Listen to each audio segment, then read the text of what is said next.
She texted her ex, "LOL, he'll never find out about us." While I looked over her shoulder, I said, "I just did." The phone records told me everything. I'll never forget the way the words looked on her screen. It wasn't even hidden. She sat there, leaning forward on the couch, phone in her hand, fingers flying as she typed. I glanced over her shoulder casually, not because I was suspicious in that moment, but because it was natural. We were supposed to have nothing to hide. And then I saw it. LOL, he'll never find out about us. My stomach dropped like I had been shoved off a cliff. My chest tightened, and for a moment I thought maybe I had misread it. Maybe it was a joke, maybe it was someone else's phone, maybe I was dreaming. But then I saw the little bubble pop up, her ex's name flashing at the top of the screen, and her smirk as she hit send. A smirk that told me everything. It was a smirk of confidence, of arrogance, of someone who thought she was untouchable, who believed she had me wrapped so tightly around her finger that she could laugh at my expense while lying right under my nose. That smirk cut deeper than the words themselves. I didn't explode. I didn't snatch the phone from her hand or scream accusations. I didn't demand explanations. Instead, I let the silence settle heavy between us. My voice was low, calm, almost too calm when I said, "I just did." She froze. Her head snapped toward me, her smirk evaporating into shock. Her eyes widened as she realized I had read every word.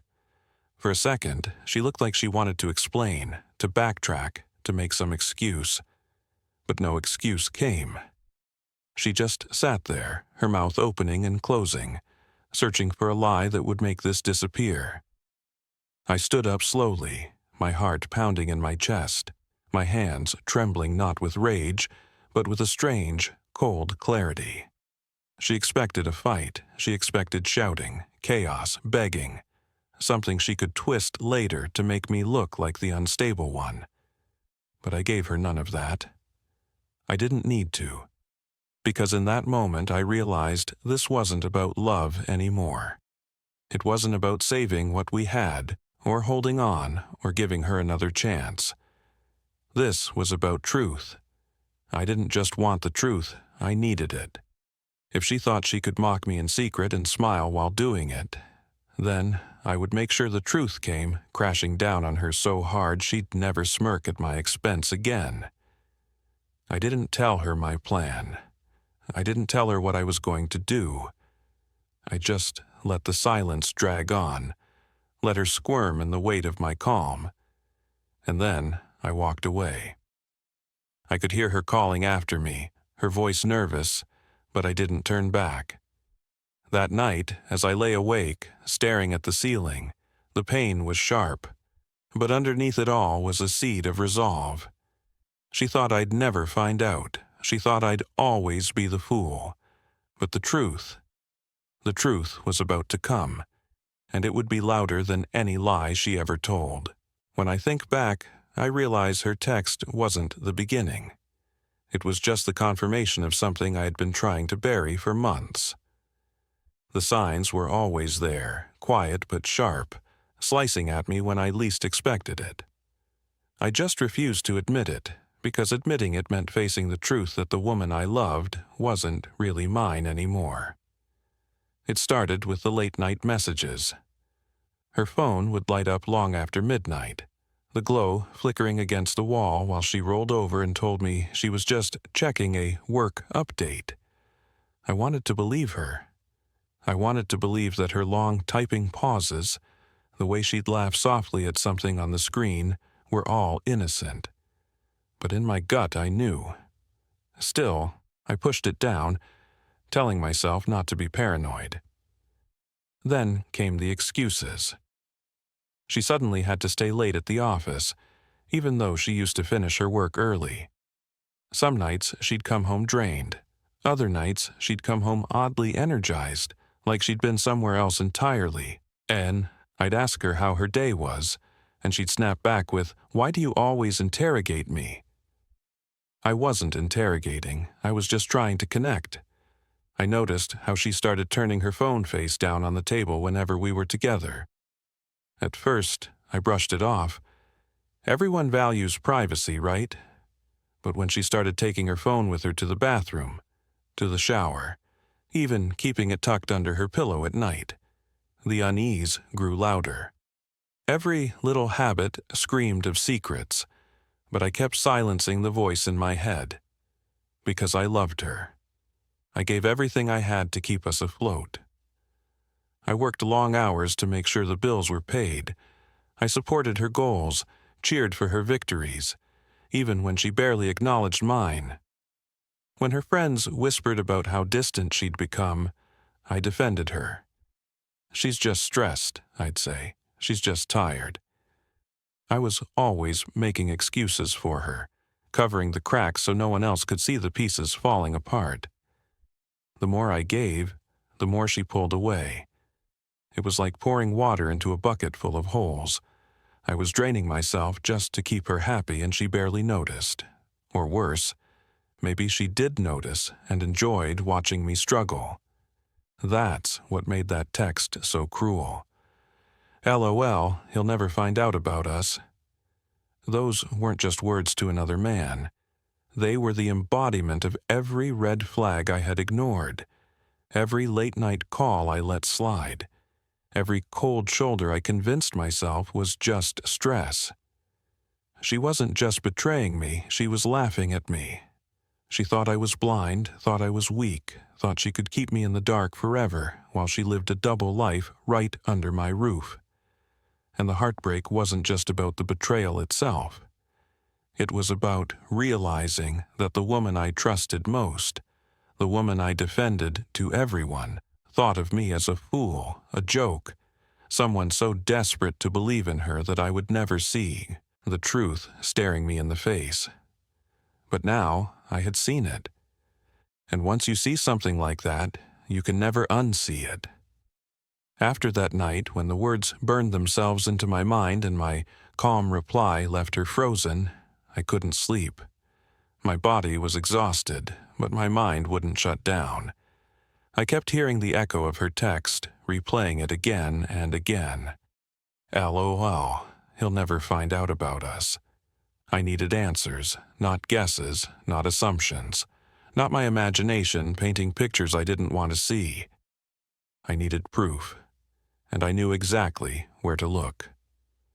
We had a shared phone account, something I had set up to make things easier, something I thought was a gesture of trust.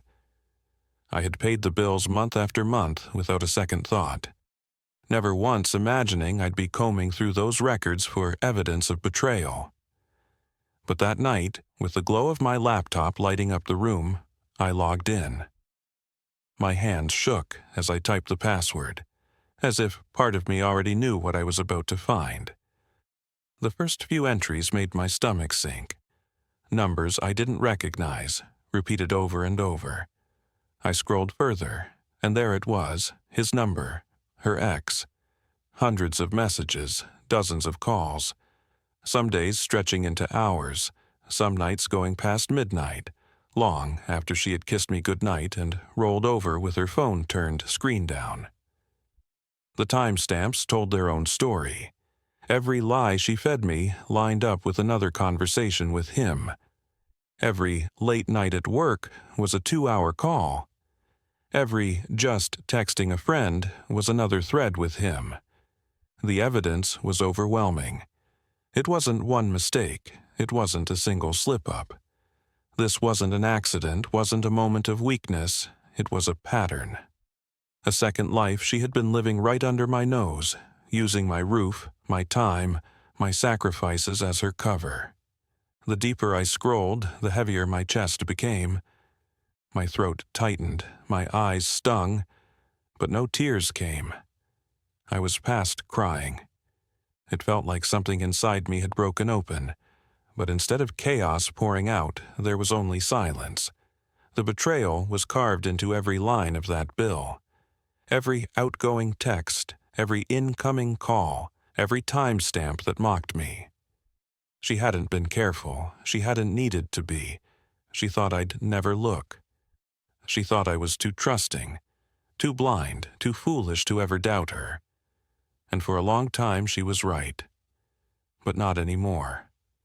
I leaned back in my chair, staring at the records until the numbers blurred together. My heart should have been racing, but it wasn't. I should have been furious, but I wasn't. Instead, a strange calm settled over me. Because now I didn't just have suspicion. I didn't just have her smirk and a message burned into my memory. I had proof. Proof she couldn't twist. Proof she couldn't laugh off. Proof she couldn't gaslight me out of.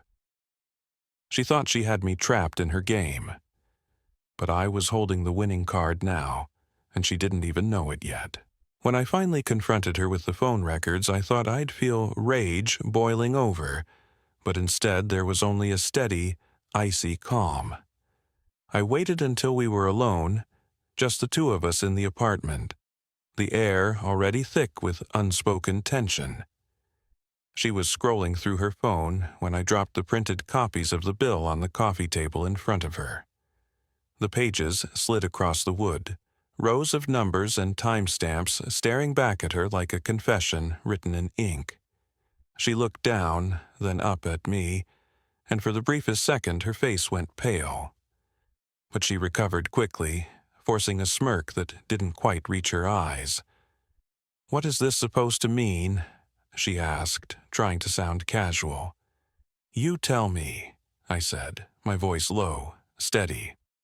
She picked up the papers and skimmed them, her tone sharp now. "These don't prove anything. He's just a friend. We talk sometimes. What's the big deal?" I almost laughed. Just a friend. Friends don't exchange hundreds of texts at 2 in the morning. Friends don't talk on the phone for hours while lying to their partner about working late. Friends don't get secret messages about how he'll never find out. But she kept pushing. "You're blowing this way out of proportion. Honestly, it's kind of creepy that you even checked. Do you hear yourself? Going through phone records like some controlling psycho?" There it was, the flip. The desperate attempt to turn the spotlight on me, to make me feel guilty for daring to uncover the truth she worked so hard to hide. She wanted me to doubt myself, to shrink back into silence like I had so many times before. But not this time. I leaned forward, looked her straight in the eyes, and said, "It's not about me checking. It's about why there's something to find." Her face faltered then, just slightly, as if the words had slipped past her armor, but she didn't stop. She kept talking, excuses spilling out faster now. "We've been stressed. I needed someone to vent to. It didn't mean anything. You're taking everything the wrong way." The more she spoke, the clearer it became. She wasn't sorry. Not for the texts, not for the calls, not for humiliating me with that smug little message to her ex. She was only sorry she'd been caught. Sorry that the walls she had built around her lies were crumbling in her own hands. I sat back, letting her words unravel. Every excuse, every deflection, every accusation was another brick falling from the shaky tower she had built. And for the first time in a long time, I wasn't the one on trial. She was. The evidence sat between us, undeniable and heavy, and no amount of twisting could erase it.